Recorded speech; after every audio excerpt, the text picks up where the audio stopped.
Hello, you the Toffee Blues, your source for all things Everton, and this is the match preview for the midweek Merseyside derby. And I think it's fair to say that optimism's probably quite a bit higher going into this match than it would have been this time last week, looking ahead to it. Obviously, optimism's never amazingly high for a derby, especially from our side of things.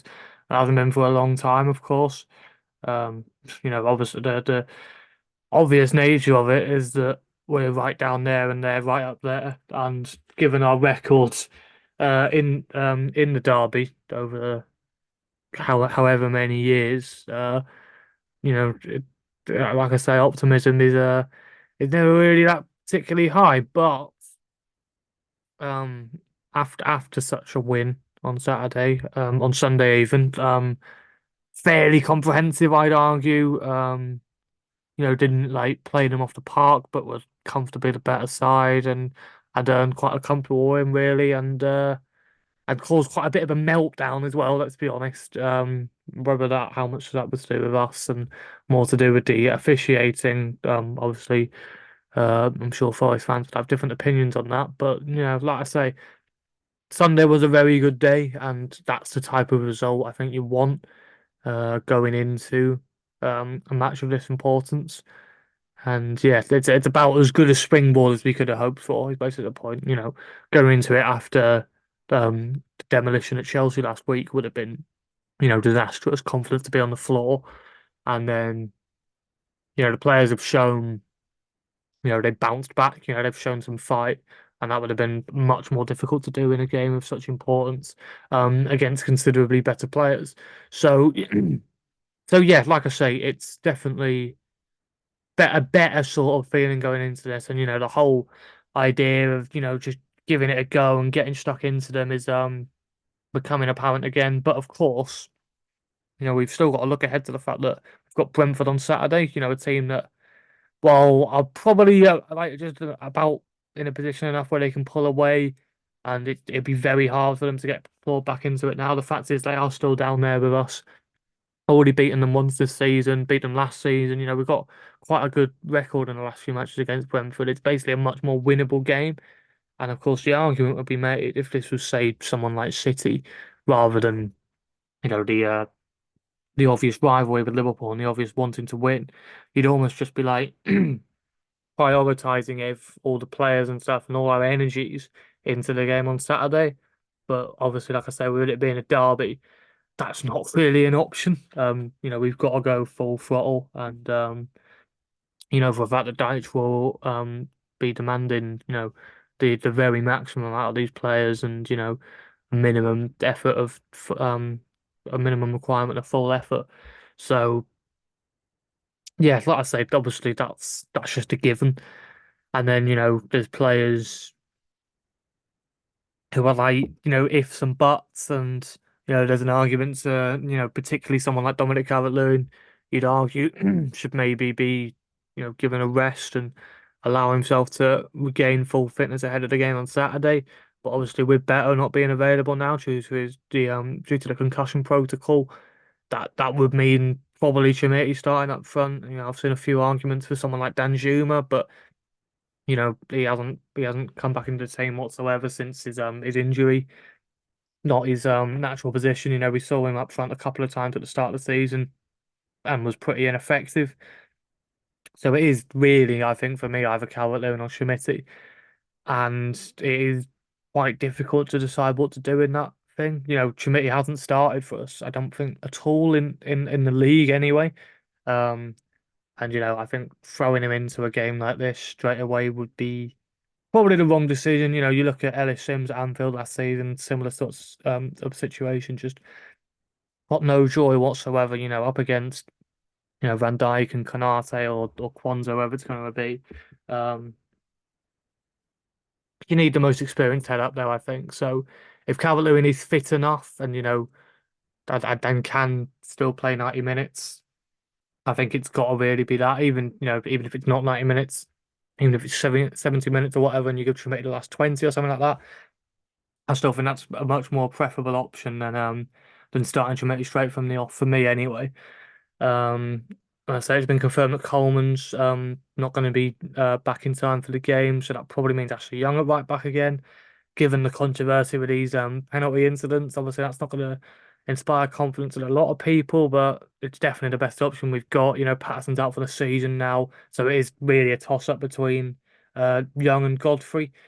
And I definitely would rather have Young in that situation. I've seen a few people arguing for James Garner to play there. I don't think, he's really got the experience. I know he's played there a few times for England, especially, and was there a couple of times for us towards the end of last season. But I don't think that would be the right decision for me. I think Ashley Young is the best bet. And obviously, people will say that he got sent off in the reverse derby back in Anfield, but as I say, it's the situation we find ourselves in. So other than that, I think it would probably have to be a similar team for me. I don't think you can drop either Gay or Gomez in the centre of midfield. Um, for Harrison, actually had one of his better games on Sunday, I think. Grew into the game, definitely, I think. I think in the second half he had a bit more joy, was running at them a bit more, playing a bit more to his strengths. And obviously, I've never been that keen on his decision making. I don't think he's a very intelligent footballer at all. But you know, on his day, he can he's definitely the most effective option we've got out there.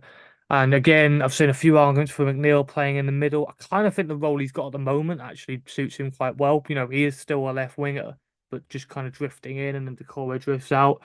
Um, it's making us a little more, giving us a few more options, I guess, and making us a bit more unpredictable, a bit harder to mark and a bit less Route One, if you know what I mean. Um, and I think moving him straight into the middle, A loses that width. You do have to start someone like Danjuma out there, who I still don't think is probably ready to be starting a match. Hopefully making a few more substitute appearances towards the end of the season or whatever before his loan ends. But I can't see much more life in him, to be honest, in an Everton shirt. Um, And so, yeah, I think McNeil out on the left is working fine. I think he's definitely come on in leaps and bounds in the last few weeks and, got a good goal on Sunday. And yeah, we'll hopefully be starting to feel a lot more confident. And then, as I say, Calvert-Lewin up front for me, I think as well. Like I say, I can see the arguments for um, like resting him and getting him back up to full fitness, but I don't, I can't see anything practical really in starting Chimiti straight from the off. So yeah, and then obviously the rest of the team I guess picks itself really. So yeah, like I say you never feel confident for these games at all. But Goodison under the lights, probably going to be one of the last couple of derbies we've got left at Goodison. Uh, you know, touch wood, we're in the Premier League again next season, then that will be the last one. So the penultimate derby at Goodison Park, if in the league anyway, definitely. Uh, and yeah, it cannot be overstated just how much of a boost that would be for the last few weeks. Um, and I actually got asked at the weekend before the Forest game, which one would you prefer to win? And I did say the Forest one. If you could only win one of the two games, which one would you prefer to win? And I did say the Forest game at the time, but even if we hadn't, say if we'd gone into this on a defeat and then we went on to beat Liverpool, I don't know. I feel like the sense of just the boost that would give everybody, and all the doubters and whatever, and there would have been a lot of very angry people after Sunday had we lost, and calling for Dyche's head. If he managed to turn it around and suddenly get a win over Liverpool, um, that would surely make a lot of people just have a second thought, especially if it was a performance that earned it as well. So, and yeah, I think that's probably what it is for me as well going into this. I think my minimum expectation for derbies now is just not to roll over. And I know that's so fucking defeatist, such a poor attitude to have, but it's just a situation we're in now. I've only really seen us win a couple of times in my lifetime. It's crazy, really. It's just a awful, awful hoodoo we have there. But as I say, I think the last few years we've very rarely rolled over for them. Like we used to under the likes of Martinez or whatever. You only really think back to that 4-1 a few years ago when we had Benitez, and obviously that whole factor where everyone was just very miserable, and it just kind of all collapsed. And Liverpool were flying at the time and whatever, and we were in a real slump of form. Apart from that, even when we go to Anfield now, we usually at least stay in it for a long time and give it a fight, try and nick a goal, and it inevitably just doesn't work out. But at Goodison, that win they got when we had Benitez is the only time they've won at Goodison since 2016, which is crazy to think about, and just shows how many draws we've managed to grind out and earn. And you think back over all of them, um, possibly for the exception of the 2-2, even then we had a few chances in that match. We were maybe that's probably the only one where we were maybe lucky to get a draw. I think the others we've defended well and also had our chances to nick it. And like I said, that's been a problem for so many games this season.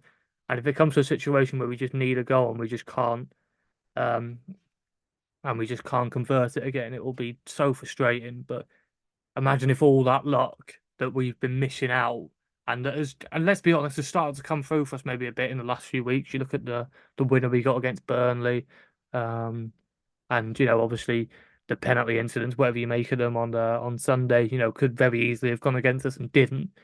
Maybe the luck is starting to turn, and if we manage to get something out of this game against Liverpool, then that will surely be an indication that the luck has started to turn. And yeah, I guess that's basically all my thoughts for this, really. I hate predicting um, derby matches, uh, and it's almost you almost split it in two. You got what your heart's saying and what your head's saying. Head is saying that I guess that they need the win just as much as we do. Maybe it may be even a bit more after our result on the weekend, and a couple of slip ups they've had in recent weeks, and wanted to send off Klopp in what is obviously going to be his last Merseyside derby as Liverpool manager, and wanting to send him off with ideally a Premier League trophy. Now the Europa League one's out the window, just one more major trophy to go with that League Cup. Then yeah, like I say, there is, you could argue, more pressure on them at the moment, and that might suit us. Who knows? Um, but yeah, like I say, my head's probably saying they'll just manage to like nick a goal or two from somewhere and get the win. But heart saying that we can at least get a good draw. And again, like I say, that's probably that'll be a lot of people saying that's not confidence at all, really. But yeah, like I say, it's the realistic management of expectations. So I'll go with that. I'll say we'll draw 0-0, and we've drawn 0-0 with them a lot over the years, and managed to grind out one more in Klopp's last game, frustrate the hell out of him or whatever, and hopefully stop them winning the league and get another crucial point towards our survival bid. That'd do me, I think. So yeah, uh, please leave a like if you enjoyed. Comment below, giving your thoughts, giving your predictions. Who would you be starting? All of that stuff. And subscribe to the Toffee Blues channel for more Everton content. And we will see you in the next video. Cheers.